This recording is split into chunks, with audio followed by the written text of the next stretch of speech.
Good evening, you are watching Otrar News. My name is Diana Idris and here are the headlines for today.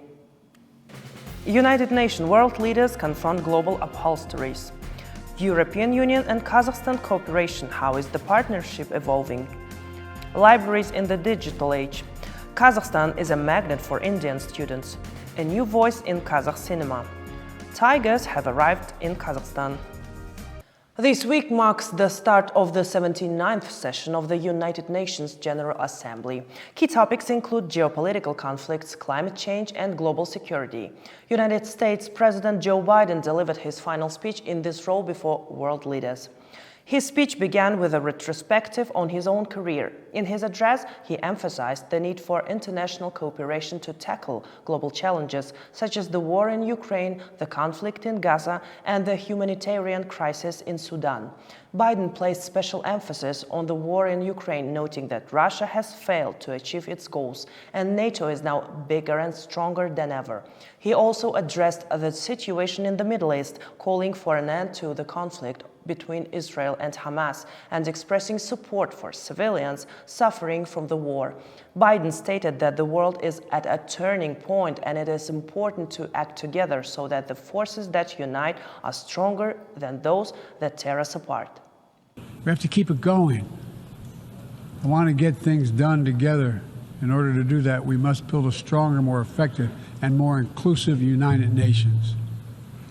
The UN needs to adapt and bring new voices and new perspectives. That's why we support reforming and expanding the membership of the UN Security Council. Reforms to the UN Security Council were also called for by Turkish President Erdogan. Speaking at the same session, he too addressed global issues, particularly emphasizing the importance of resolving the Arab-Israeli conflict. Notably, neighboring Kyrgyzstan has put forward its candidacy for a seat on the Security Council. This was announced in a speech by President Sadir Japarov. Кыргыз Республикасынын атынан эл аралык укукка If elected, Kyrgyzstan will continue to advocate for enhancing the efficiency and transparency of the Council's work, as well as expanding its composition to reflect balanced regional representation. It's time to correct the lack of representation for African countries in the Council and to address the historical injustice where 60 member states, including Kyrgyzstan, have never been elected to the Security Council, while some states have been elected multiple times. The United Nations General Assembly has approved a plan to unite increasingly divided countries to tackle the challenges of the 21st century. These issues range from climate change and artificial intelligence to escalating conflicts and rising inequality and poverty. The 42-page so-called Pact for the Future calls on the leaders of the 193 United Nations member states to turn promises into real actions that will change the planet.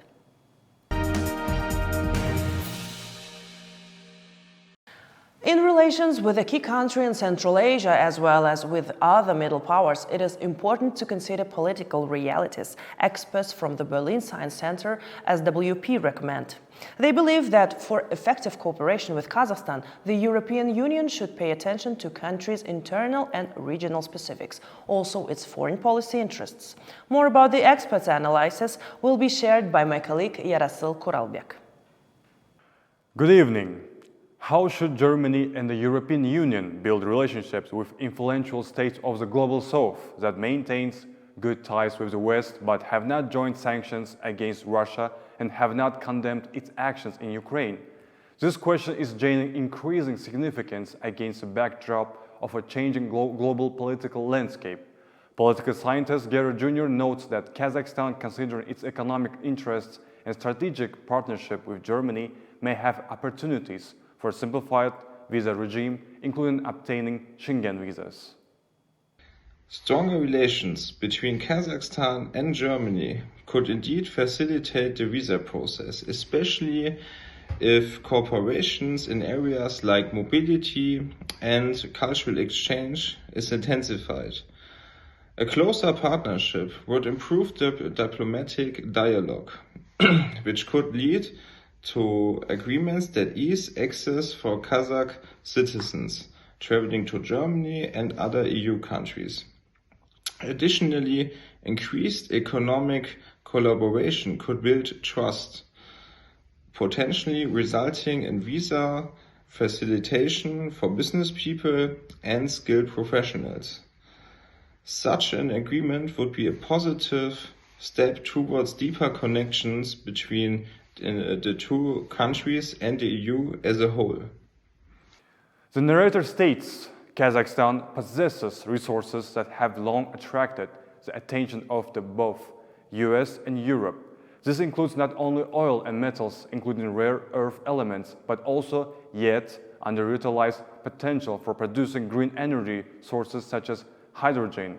This sector has recently become an area of growing interest for EU, which is striving to transition to sustainable energy sources. The political scientists believe that Kazakhstan, with its strategically important resources, could become a key partner for Europe in energy security and clean technologies.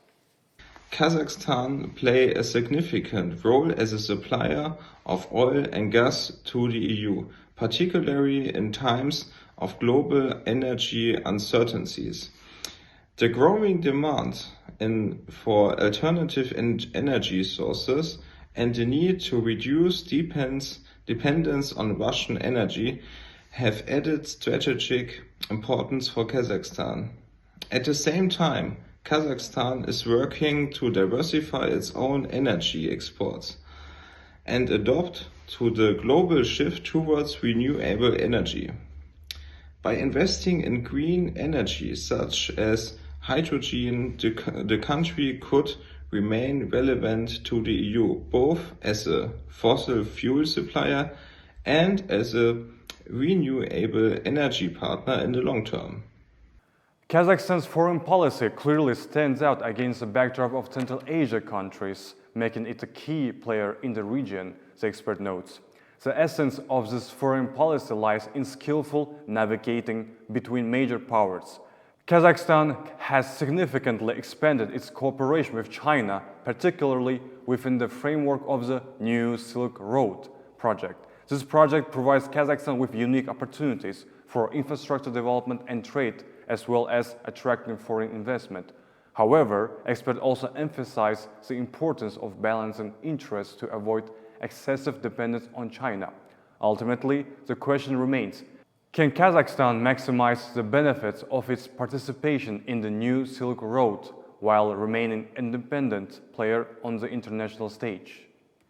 Kazakhstan has a significant potential as a transit hub between Europe and Asia, particularly due to its geographic position along the New Silk Road.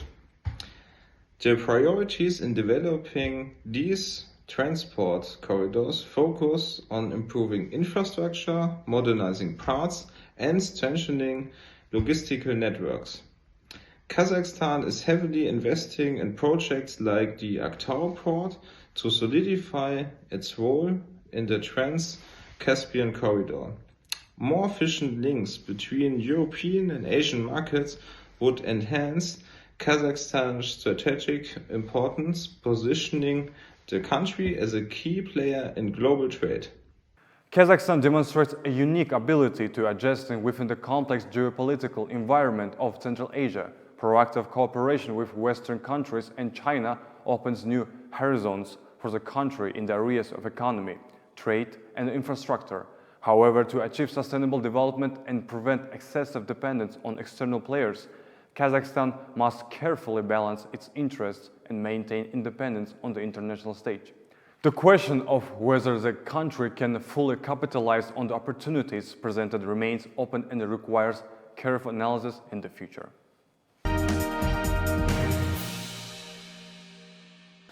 According to the latest statistics, Kazakhstan has over 3,900 libraries for nearly 20 million people. Libraries in Kazakhstan are not just places to read books, but also centers for education, social interaction, and cultural events. In the United States, on the other hand, there are nearly 17,500 public libraries, a number exceeding popular coffee shops and burger joints. Libraries in both countries are primarily funded by the government. However, in the United States, libraries have transformed into multifunctional spaces, offering not only books, but also digital access, community programs, and much more. One of these libraries standing out for its innovative work is the Cambridge Public Library in Massachusetts. With 7 branches across the city, the library under the leadership of Dr. Maria Macaulay, the library continues to modernize year by year. We learned how the director manages to innovate and expand the budget, telling the story of her library as a place capable of uniting the community and planning strategically are 2 key principles.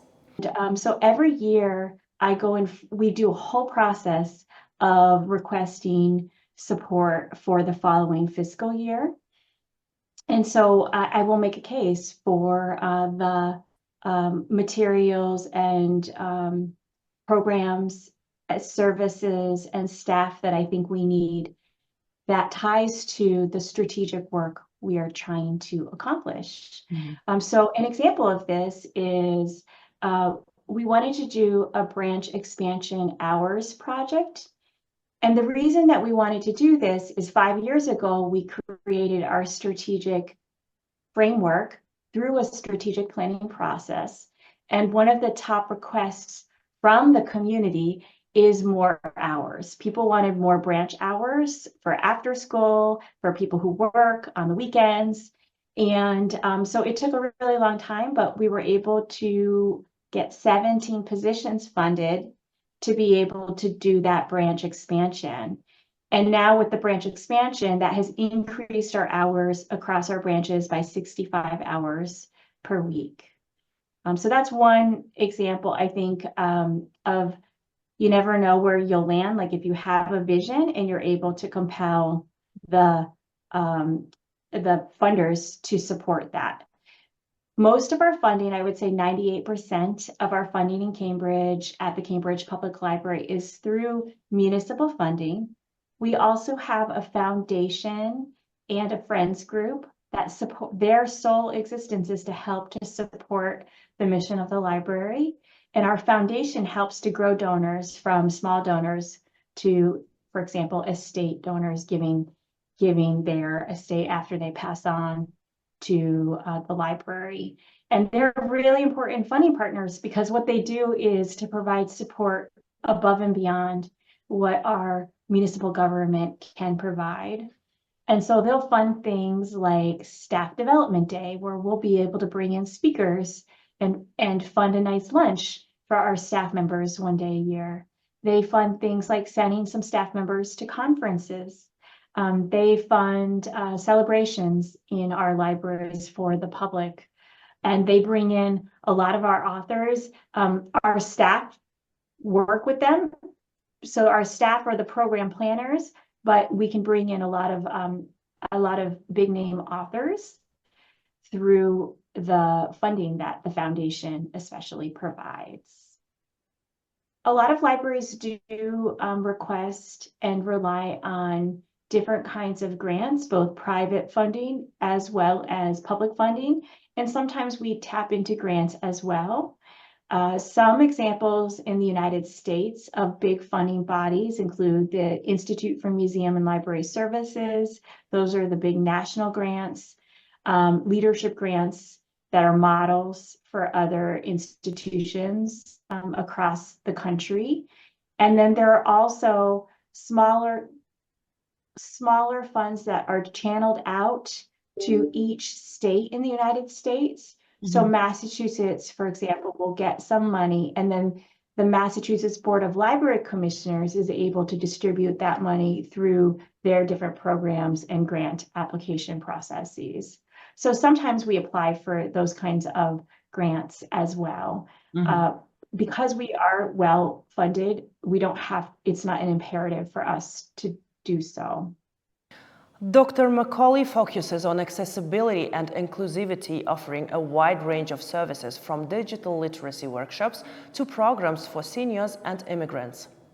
Many of you may be aware that Cambridge has a lot of industry in the life sciences and technology, and so it's a real knowledge worker area, but there is a gap between especially Black and Brown youth and testing in the public schools on how they do in math and science. And so we want to make sure that young people especially this group of young students are able to see themselves as being able to work in the Cambridge STEM community in the future. And so we have partnerships with different groups, nonprofits, and the schools who really help us to work with teens and both middle school students and high school students, and through our STEAM Academy. And students are able to see mentors in the field. They're able to work on their design thinking and presentation skills and build up their math and science skills. Different kinds of projects that these students have worked on include learning about and using AI, exploring issues in society. For example, after George Floyd was murdered in the United States, the students created an augmented reality project about how they were feeling about that, and also systemic racism, and then also how they were feeling about the pandemic, because it was during the pandemic. We also have a digital equity program, and this is where we want to make sure that especially people who do not feel adept at using technology are able to, in a convenient way, get help with using technology. So that includes both access to technology as well as the skills building component. And so we make a lot of takeout technologies available, including hotspots for wireless connection. Those are actually our most popular technology that gets circulated out.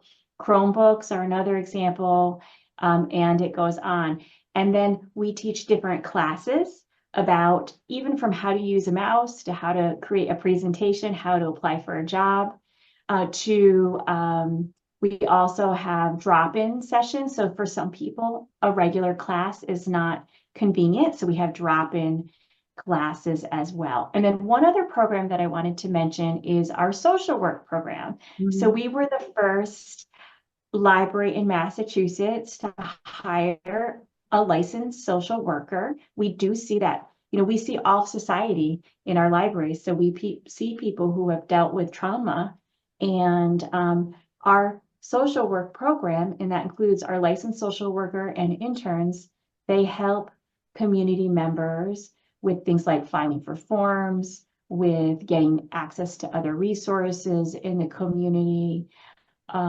And they are a wonderful resource, and they work with staff as well. So they help to train staff about working with patrons who might be, for example, dysregulated.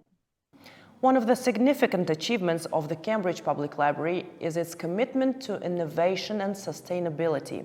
The Hive is one of the first free makerspaces in Cambridge, where residents can engage with cutting-edge technology, including 3D printing and multimedia editing. This strategic approach to community needs, combined with Dr. Macaulay's personal dedication as a strong and inspiring woman, makes a CPL unique place. Libraries around the world are facing new challenges in the digital age, and both in Kazakhstan and the United States, efforts continue to keep libraries as centers of public life, whether through physical spaces or virtual resources.